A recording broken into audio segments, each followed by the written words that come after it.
Oh, oh. Uy, ano yan? Mams, eto yung secret na share ko sa inyo. Yan mga mams, tingnan nyo naman, di ba? Ang laki ng diferensya. Kita nyo yun? Ulit. Oh, ang labo, ang dilim. Naka-front cam ako ha. Yan mga besh. Ibang-iba talaga kapag meron ka nitong LED tube light. Nako, sulit na sulit. Kasi nga, talagang ang laki ng diferensya. Kahit na yung phone mo ay hindi masyadong maganda ang quality, pero pag may magandang lighting, nako, perfect yan mga mamshi ko. So yan mga mamshi ko, may kasama na siyang remote control. Pwede mong i-on and i-off. May 3 modes ng light. So eto siya.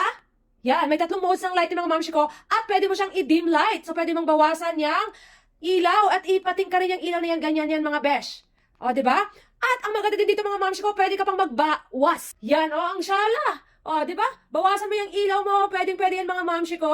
Ayun mga mamshi, ang sekreto ko, bakit naging maganda yung videos ko, mas maliwanag kahit naka-front cam ako. Ang maganda din dito ha, mamshi, ito adjustable pa yung height nito, pwede mong mababain, pataasin. Kaya, nako, sobra, sulit ang mga mamshi para sa ating mga content creator, kahit lalo na yung sa mga nag-live selling, kasi ang lawak ng sakop niya mga besh. Kaya kahit buong kwarto, talagang maiilawan yan. Dali, bilisan mo na pag-check out, dalisan mo na.